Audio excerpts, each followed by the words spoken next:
so excited to be here. I'm here with Emma Pace. She's a killer real estate agent in the Toronto area. What I would urge anybody that's watching this video to be extremely cautious of in the upcoming months are the headlines in the news, because we peaked out in the market, as you can see here, which is for most segments of the market sometime between February and March 2022. So we're going to see some pretty sexy headlines. Like, the news is going to have a lot to run with on how poorly we're performing in 2023, given that we're comparing it to the peak of the market in February and March. So I just wanted to set that tone, is like, the media is probably going to look pretty bad. And if I ran like a newspaper or some type of news outlet, it would make sense, because you probably get a lot of clicks.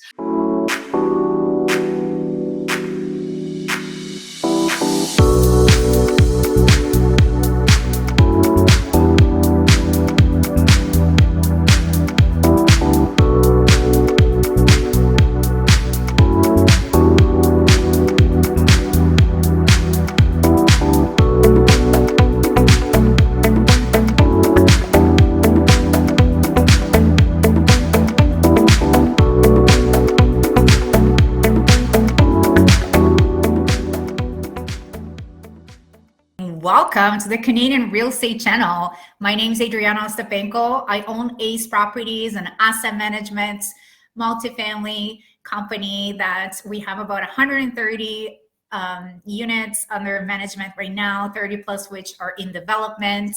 I'm also super passionate about giving others the opportunity to build wealth, as well as educate and inspire. So I'm so excited to be here. I'm here with Emma Pace. She's a killer real estate agent in the Toronto area with a team of about 7 other agents with her. And it's such a pleasure to meet you, Emma. I'd love for you to introduce yourself a little bit again. I know everybody kind of knows you already, but yes.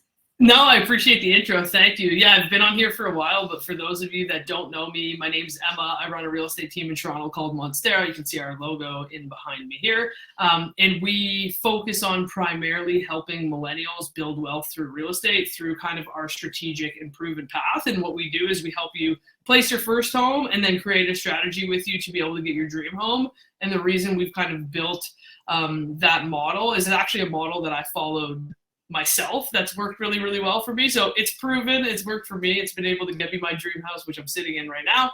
Wow. But essentially what we want to do is like be able to kind of break down the entire process, because I think a lot of people, when they think about the dream house or like buying real estate, they just assume that they're getting it right away, when oftentimes it's like a couple of different very strategic steps that can get you there. And so it's one of two things. It's either they are like, I'm never going to get there, and then they just don't focus on it because it seems too hard. That's honestly primarily the first thing. Or the second thing is it's just like, I don't want to make these sacrifices in order to be able to get there. And so our job is just to sit down, not try and sell anybody on anything. It's like asking genuine questions to get a better understanding of if we can help you, how we can help you, and if your expectations are actually in alignment with the market. And we're going to go through the data today, but just to kind of give any viewers an understanding of how we go about this, what I show you today is what we do with each individual purchaser or anybody that's looking to sell with us. So any client, we go through their specific data with them to make sure that they're okay with it, and to make sure that what they tell me they want also exists in the marketplace. Because if we look at the data together and we look at what's sold over the last, let's say 90 days, and there's like 2 properties that pop up, very hard for me to confidently say to you that I feel over the next, 3 to 6 months that I'm going to be able to like actually help you accomplish your goals. But if over the last 60 days, there's been 20 to 30 sales that pop up, I'm like, that's actually pretty good. I feel really, really confident in being able to help you. And it's not just me giving you like a hope and a dream or going to see a million places. It's like, if there's 2 properties, here are all the things that we would need to do to bring more, more options or data into that filter system.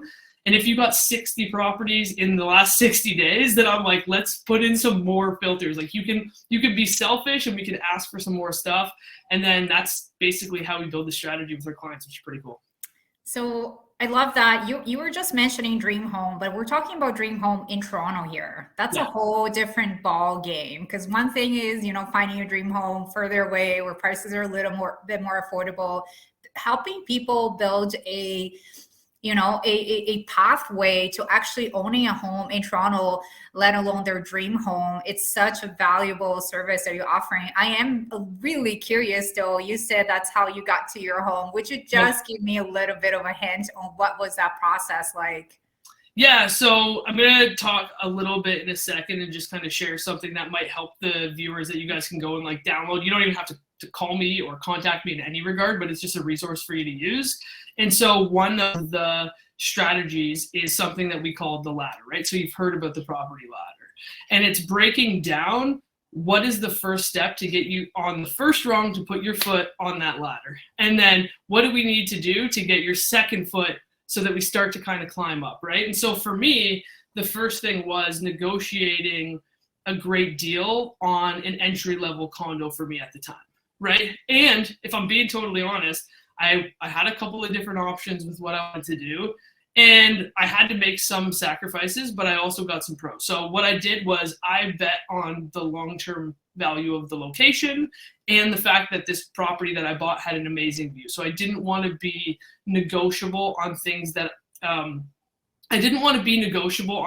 like I couldn't change. Like I cannot change the view, and the view is always going to be something that is going to be valuable in the marketplace, right? I'm not going to make a decision on like my kitchen cabinets. So, I actually have some content around that story. Like cabinets were pretty ugly in the first place that I bought, but we upgraded them for relatively inexpensively over time to add value to the property as well.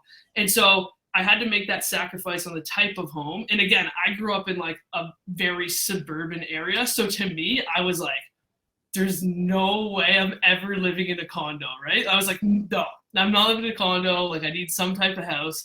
And then I thought about it and I was like, you need to get over yourself. Like, how are you like some spoiled kid from suburbia that's like too good to live in a condo or like too good to live in a small space? Like get over yourself. If you really want to make this happen, you have to understand that there's sacrifices. You're not going to go and get that dream house right away because you don't have the money, you don't have the income, you don't have the down payment to do it. So let's figure out how we're going to get there. So we bought the condo first.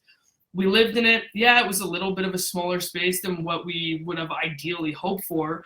But without that purchase, we wouldn't be able to be in the space that we're in now. So we bet on great long-term value for the location. And we bet on some sick features of the condo. And we changed the things that we did not like.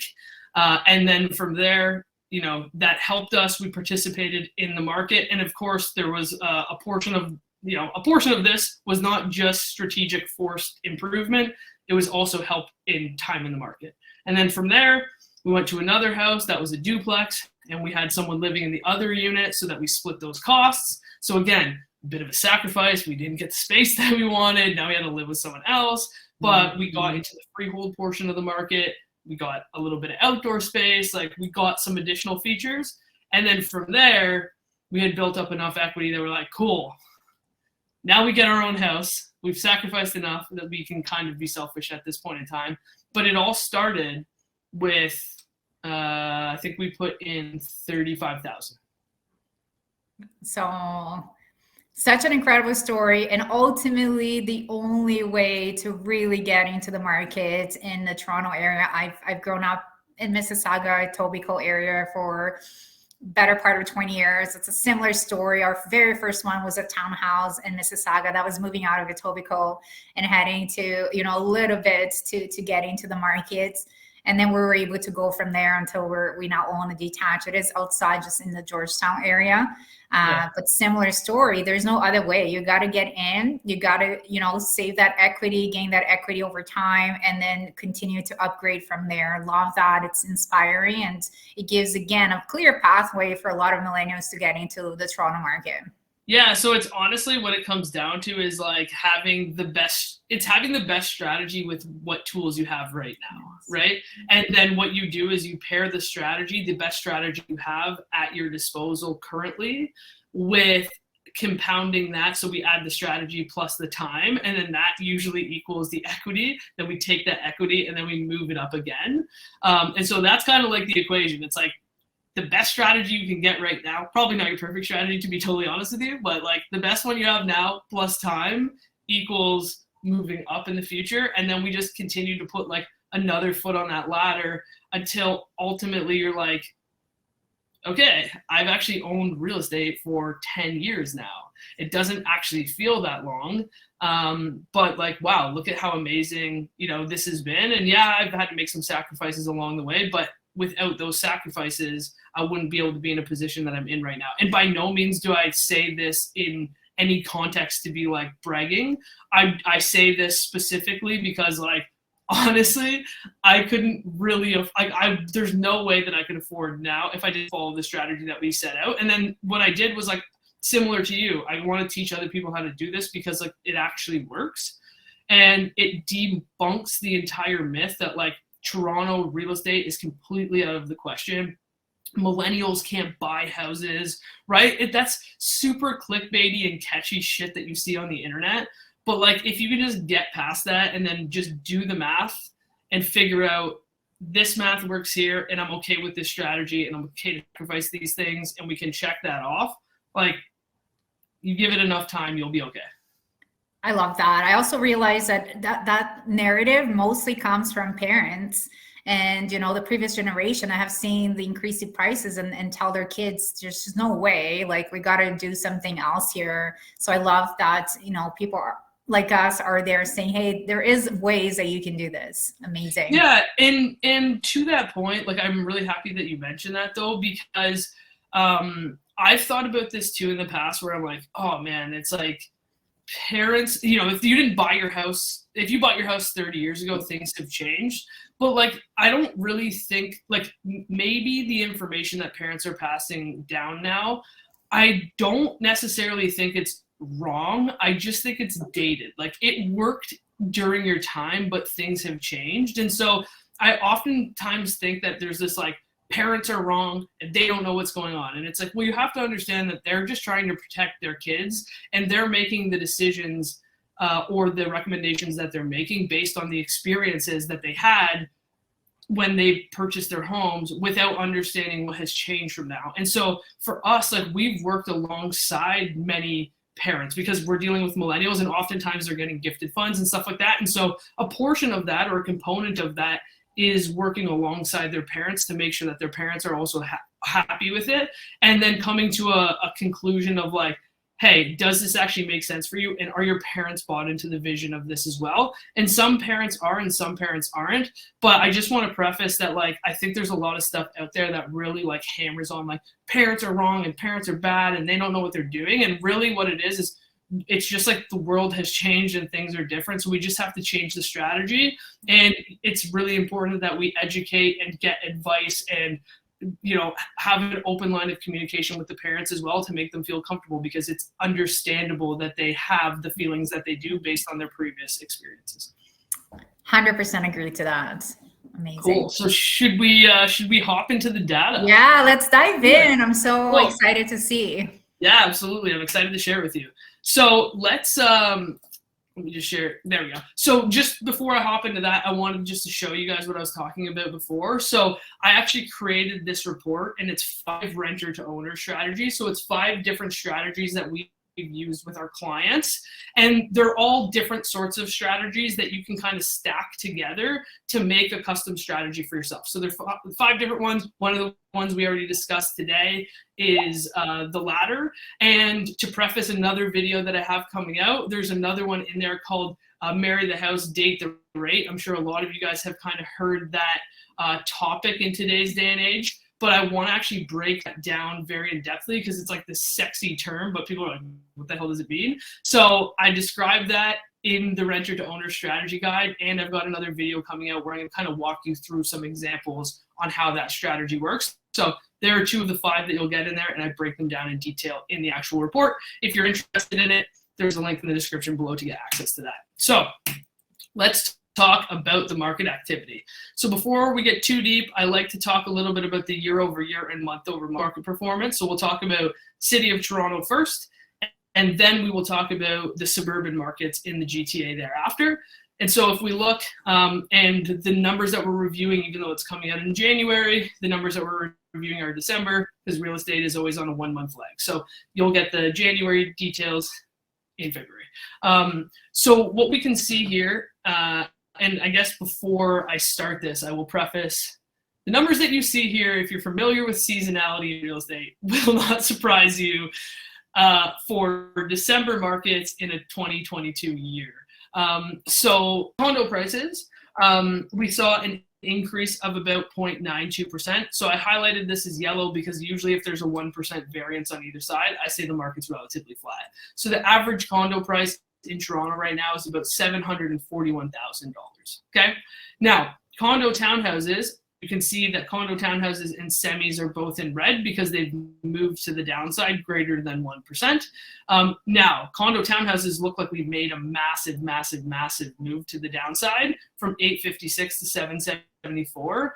But I'll show you how much volume we actually saw in December. And December is usually one of the slowest months. And then you pair that with the slowest year that we've seen in like 20 years. So we're not expecting like a ton of activity for December 2022. And that could be the reason why we saw such a drastic swing in prices to the downside, because there just weren't a ton of sales. So if some guy sold his condo townhouse for 200 grand, it's going to pull down that price, the average price. Okay.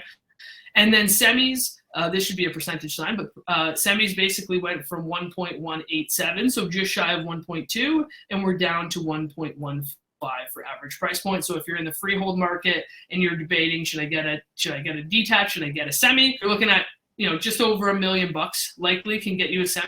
You could honestly probably get a semi for under $1 million in certain areas in Toronto, which is pretty cool. I haven't seen that in a while. And then detached properties have gone up about 4.3%. So we were at 1.56 last month, and we're about 1.627. Now, one thing that I wanted to state, this is the month over month data, and I have the year over year data here. So from December 21 to December 22, we went down about 4% prices. For semi-detached, we went down about 14%. For condo towns, we went down about 12% year over year. And for condos, we were like at a 1% increase. What I would urge anybody that's watching this video to be extremely cautious of in the upcoming months are the headlines in the news, because we peaked out in the market, as you can see here, which is for most segments of the market, sometime between February and March 2022. So we're going to see some pretty sexy headlines. Like, the news is going to have a lot to run with on how poorly we're performing in 2023, given that we're comparing it to the peak of the market in February and March. So I just wanted to set that tone, is like, the media is probably going to look pretty bad. And if I ran like a newspaper or some type of news outlet, it would make sense, because you probably get a lot of clicks. So just be cautious of that for the next couple of months. Is like, it might look pretty bad, and then things start to kind of even out the second half of the year. So a question there, the news always looks bad. That's just what they do. It's just where can I get the worst story ever and put it out there? Yeah. I wanted to get your thoughts on how can real estate investors or anybody that's trying to get into the market to get a more balanced type of information versus, watching news and just being scared out of their minds. Yeah. So I think you really do need to talk to a professional that can help you build a plan similar to what we talked about before, right? Because if you're making a plan off of only what's happened in the last 12 months, or you're working with someone that only knows what's happened in the last 12 months, it's going to look like a pretty wild ride, right? So my recommendation is, one, if you don't want to speak to anyone, like maybe you're not in a position, but you just want to do a little bit more research, like base your decisions off of like historical averages, right? You could just go on Google and look at what was the average rate of inflation over the last 20 or 30 years. What was the average price for home growth in my particular area over the last 20 or 30 years, right? And we'll talk about seasonality in a bit, but like, what does seasonality usually look like, so that I can make myself feel more comfortable if prices are up or down slightly when I see Emma present these month over month numbers, right? So I like to take a longer term approach on like, okay, this was really high, and this has come down drastically, especially in comparison to what we've seen over the last like 20 to 30 years.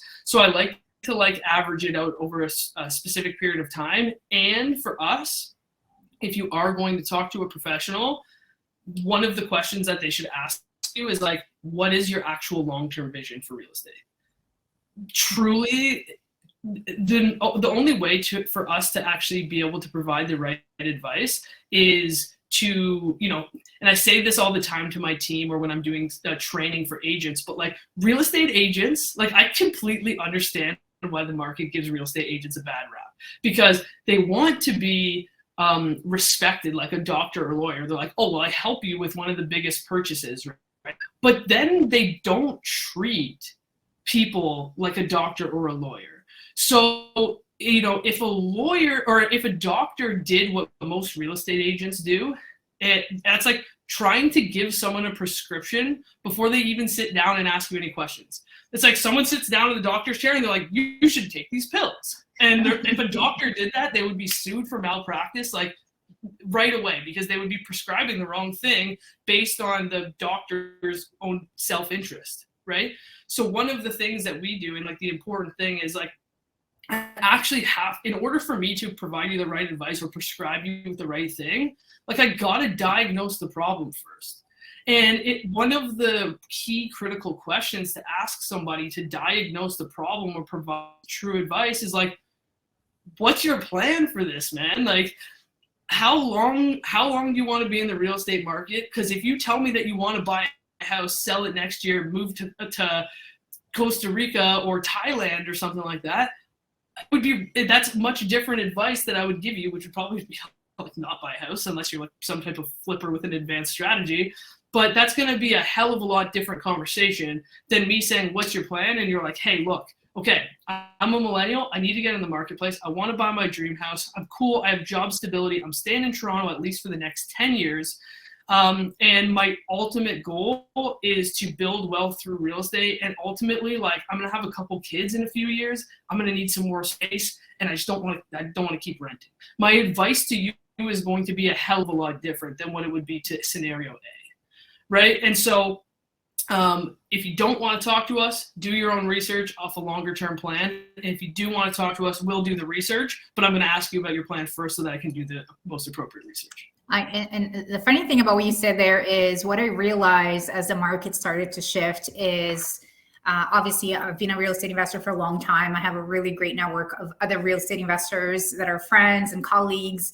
And where I realized that people got caught mostly were the short-term strategy. So flippers, wholesalers, you know, or even people that were doing BRRRRs that had really high loans out, that were hoping to get a refinance and pay it back. So anybody that really had a short-term strategy really got caught in this downturn in the cycle. So to your point, really knowing right now what is your strategy and being able to see it on a longer term, and looking back 20, 30 years and seeing what the market has done will bring a really great advantage to your decision-making process here.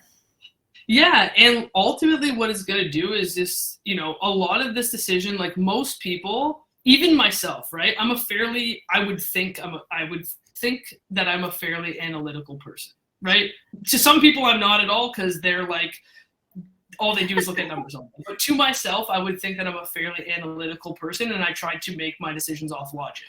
However, I still get caught up in the emotional trap of decision making all of the time, even though I'm very self-aware that I try to make logical decisions. I still get caught in the trap. And so if we know that, you know, fear or like media headlines or news headlines are going to be something that is going to make an overall impact on our decision, then that's not going to change anytime soon, as we've discussed. Like, if you look at news articles from 2017 to now, you're still going to have, like, you know, headlines that are maybe going to make you feel a certain type of way, because that's what they're designed to do. So people do not watch the news. I think that's a good advice right now. Yeah, well, don't watch the news, anybody. You do whatever you want to do in your life. I don't care what you watch. My job is to tell you what's worked for me, what works for our clients. If you want to follow it, cool. If you don't want to, that's cool too. I don't even care. But I think ultimately, in order for you to like reduce those emotions and to actually make more of a logical decision, you got to kind of know where we came from, and you got to kind of look ahead a little bit on where we think we're going to be. And then you are making your decision off of the highest likelihood and probability, because there are no guarantees when it comes to real estate. Right. And so if you can do that, and then you make a decision and you take action and you see the thing through, most of the time, as long as you have decent advice and you've made your decision off of looking at a long enough time horizon, and you stick through with that decision over a long enough time horizon, for most people, it works out pretty well. That's right. Love that. Well, great advice. Awesome. So I wanted just to show you the numbers for volume to just kind of support what I said here about the price swings, right? So I pulled the sales data, or the actual volume of sales that happen in each of these segments of the market in 21 and 22, and then the change in terms of how much volume we had. So in December 2021, in the detached segment, we had 567 houses that traded in December of 2021. And again, please note that December 2020 was also an anomaly year on the high, and now we're seeing an anomaly year on the low, so the numbers are pretty wide. But this year we had 310 sales versus 567. And then we go to semis, which had a decent swing, and we're at 154, and we only had 83 this month. And then we look at condo towns, and we had 209, and we had 110 this month. And then condos, we were at basically 1150, or close there too, and we had 600 trades. So we're trading at a significantly lower volume. And that also brings me to a point, like if you're actually looking in today's market and you're not finding anything, like doesn't necessarily mean that your agent is doing anything wrong, or like you're doing anything wrong. Like there's not a whole heck of a lot going on in December 2022. So you have to be a bit more patient to find the right property. And then we'll talk about sales price by region. So again, this is documenting the suburban markets in the GTA. And so Durham has basically cracked that 900K to the downside, and the average price is 874 here. Peel for the first time. So if you look at any of these videos that we've done over the last, I don't know, it's been like 2 years, I think, since I've been on the channel. But Durham was the only suburban market that we saw cross that average price point threshold of $1 million to the downside. And this is the first month that we have seen the second domino fall when it comes to the average price point being less than $1 million, and Peel has now crossed that threshold to 989. So again, we'll see how that pans out next month. Kind of tough to make an overall strategy on the December market. Halton is up in terms of price, so 115 to basically 118. Toronto is down from $1.50 to $1.17. So curious to see if this cracks. If this cracks average price point of $1 million to the downside, that'll be a headline. I would be willing to bet on that. That would be a headline we're going to see. And then York region, we went from 1.3 to basically 1.2. So I want to ask you about Halton. So I'm in Halton right now. What's up with Halton? Why is it up slightly? I mean, Halton has actually, if you look at the historical data, usually performed pretty well. It's because you have a lot of great school districts. And so if we just break things down to the most basic elements of why properties typically retain their value, usually homes in great school districts, regardless of what's happening in the market, have higher retention for pricing because there's always going to be the demand. And then typically parents that value that, oftentimes they may have higher income, or they're willing to pay to at least get into those neighborhoods, and therefore we see less price disparity. So without going into too many details and breaking down the Halton region stuff, my initial thought is like Oakville, some of the most amazing schools in the GTA are housed in Oakville, and so it's held up relatively well, and so that could be a support level for it.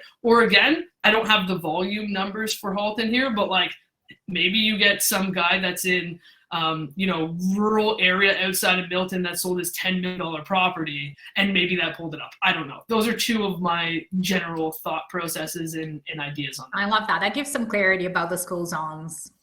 Yeah, for sure. I mean, it's one thing that is always highly desired. And so right now, as prices are down, if that's something that you're watching this and you truly do value, it might not be an area that's pulled down so significantly, but if right now is that one area of opportunity for you to like get into that better school zone, because that's what you really value for your kid, like it's actually a decent time to do that if it's come down at all.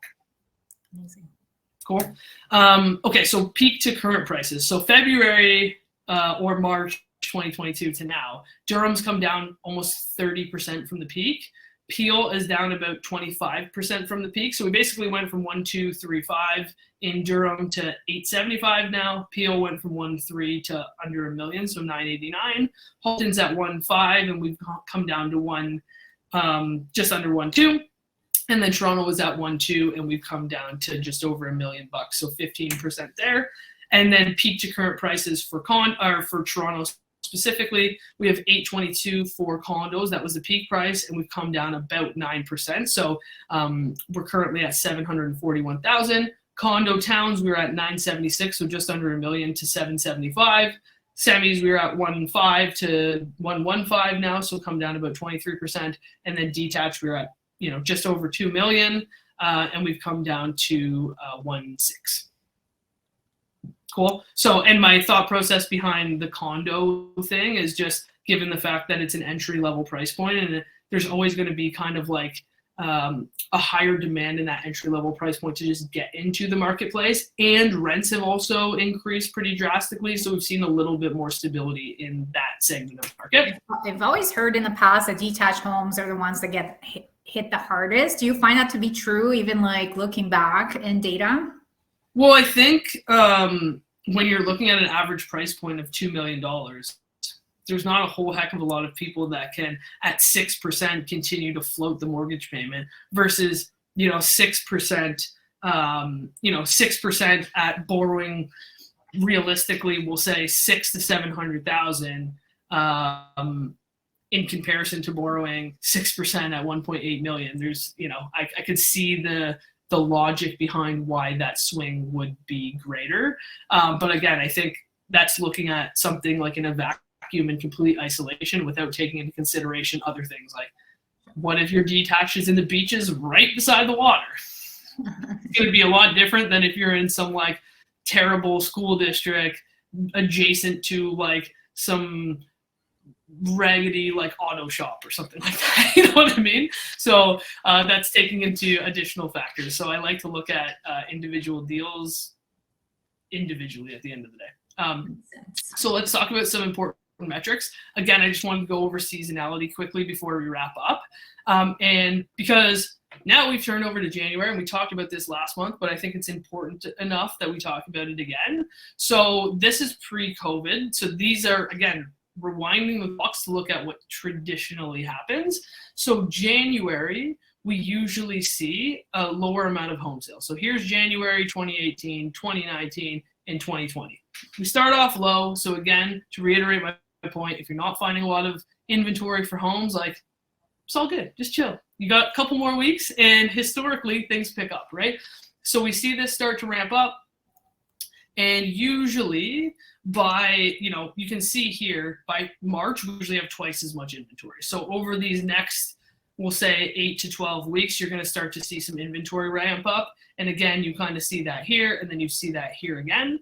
And so what happens usually here is you have more houses to choose from, but you also have a lot more competition because everyone starts their search online. And so we typically will get more requests to view homes when there's more stuff to look at online because everyone's browsing and they're like, oh, this one looks nice, I'll go see it.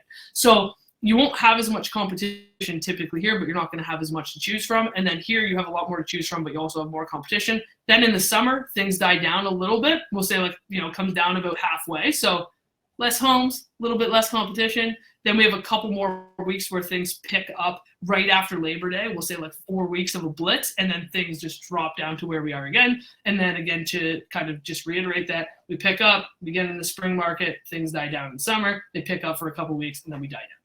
Right? So that is very common to see in real estate.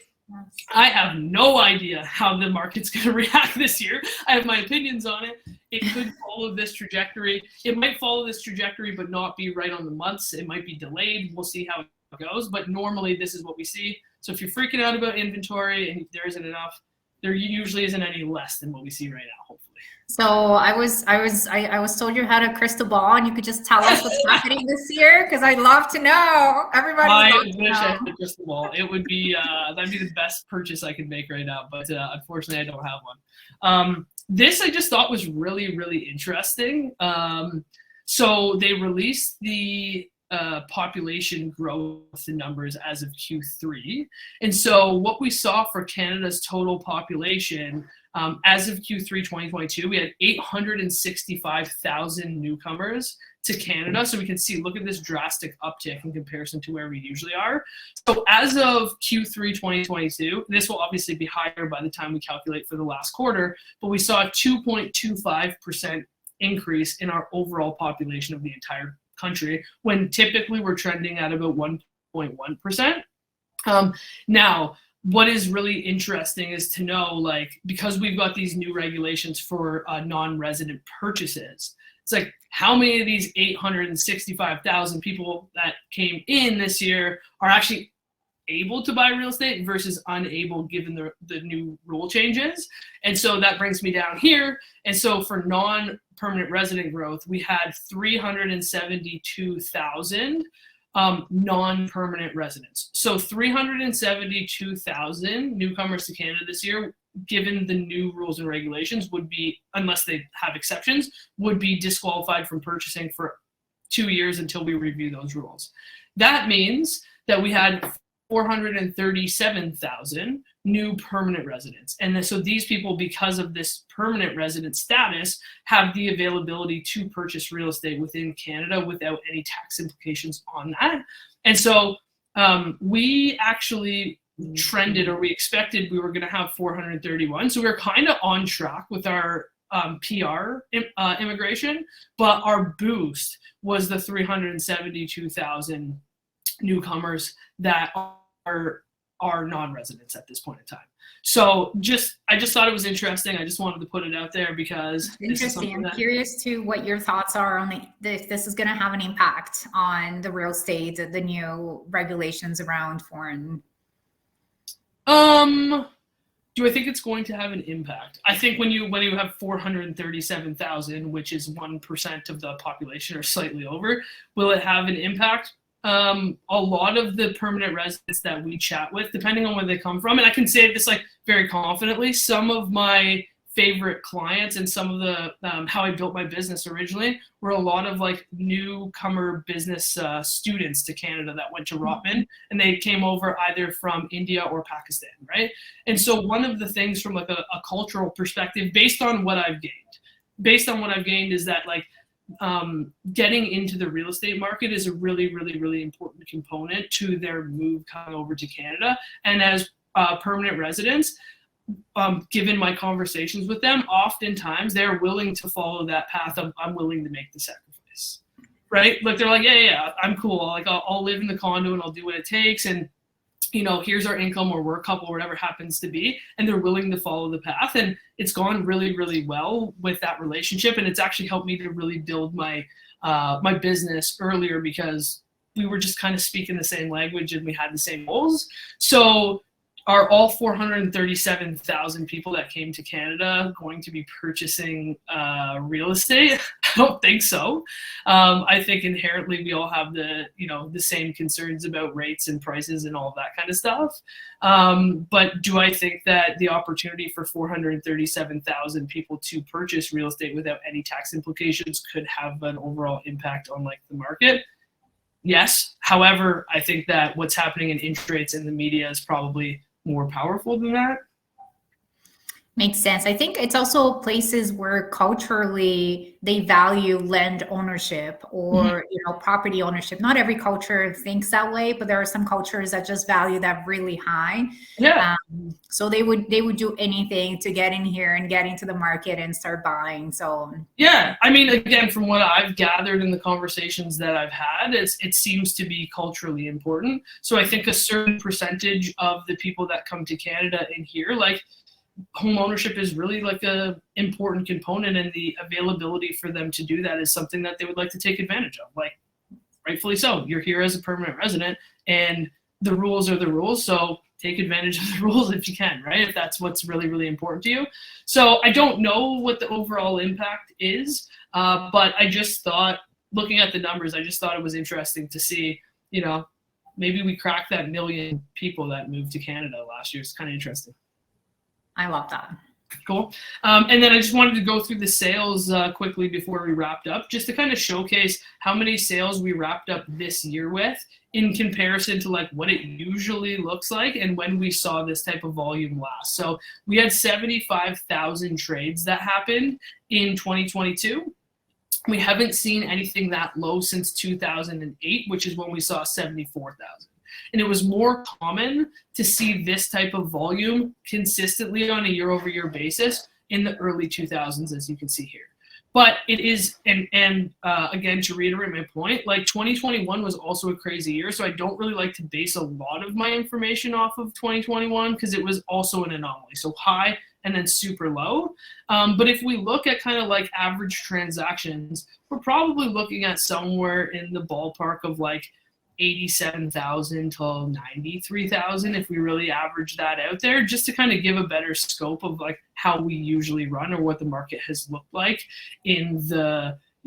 this is kind of when real estate started to get crazy for Toronto, 2015, maybe 2014 to now. So that's kind of what we typically trend at in terms of sales volume. So it's quite low this year. We kind of already went through that. And then really like this guy, Scott Ingram. He has some pretty great graphs. So not to pitch another real estate agent, but his graphs are pretty awesome. So months of inventory, this is just if there were no further homes that had hit the market, how long it would take for all of the inventory to basically get eaten up off the market. And so we've seen the first week of January, as you can see, there's usually a bit of a spike just because there's like not a whole heck of a lot of trades happening that week or a lot of purchases. People are just trying to get back into the swing of things, but you might have new homes hit the market for new listings. And so we saw our traditional peak. I would say don't be like too excited or too scared by this, depending on what side you're on, the buy or sell side. It usually levels itself out and comes down a little bit and then evens itself out. But we're still kind of towing that line of like 2 to 3 months of inventory, typically, just so you know, and I'll report back on that in the next month. And then just wrapping up with condos here. Again, we had 646 condo sales in December. Prices for Toronto West were $670,000, and average price point was up about 5%. Toronto Central, which is here, and that's mainly comprised of the downtown core, is 407 sales, and the average price was actually $809, so we were up about 2%. And then Toronto East, average price point is $577. We had 116 sales, and the prices were down about 5%. So that kind of gives you an idea, if you're in the condo market, what the average price point would be and where you might want to focus your efforts. There usually is a very distinct, this is the highest, this is the mid, this is the lowest. So we've come back to that equilibrium, and we saw that kind of out of balance at the beginning of last year. So we've settled back into the norm for like that gap. And then I'm wrapping up here with the rental changes. So I think for the last I don't even know, maybe 15 months in a row have been like, average rental price is up $50 to $80 or $80 to $100. This is the first month that we've actually seen the average rental price come down from November to December. We're still hovering around 2,800, but we saw that inflection point of finally coming down. That could be a result of just seasonality. A lot of people don't like to move in December. So I suspect if you're looking to move and you want to get a better rental price, you probably have a little bit of a gap until the market heats back up. And then similar to how the resale market moves, we'll usually see that on the rental side of things too. So if rates continue to stay high, I think we'll probably continue to see the rental rates increase throughout the course of this year. But if you need to make a move and you want to capture the lowest possible rental rates, I think you're probably looking at these next couple months. We get a bit of a run up, and then we'll see what happens in the summer there. Fantastic. Are you finding that vacancy rates are staying low in the Toronto area? Yeah, for sure. And I mean, it's understandably so, because there were a lot of people that were renting. There were a lot of people that were renting that wanted to get in the market that are now like, okay, I still want to get in the market, but maybe my urgency has reduced pretty significantly.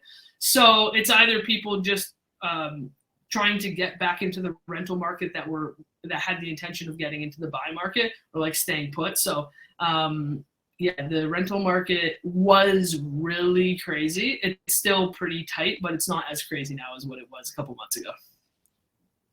Love it. Cool. Really, that is all the data that I have for you guys today.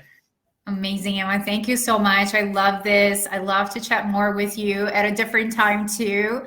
How can people find you? How can they get a hold of you when they want to buy something in the GTA? Yeah, so if you want to chat, there is a link in the description below for both the renter to owner guide. If you don't want to chat, download that thing, all good. If you do want to chat, there's a second link down below to book a call in my calendar with me, where we can chat a little bit about your goals. And if you don't want to do either of those things, you can find me on Instagram, and my handle is @paceofbase. And yeah, those would be the three best ways to get in contact with me. Amazing. Love it. Similar with me, if you'd like to get in touch, my Instagram is adriana.ostapenko. Same thing with Facebook. You will find my calendar link and landing page there. It was such a huge pleasure to meet you, Emma, and all this amazing information. And I can't wait for the next market update here on the Canadian Real Estate Channel. Thanks so much. Appreciate it.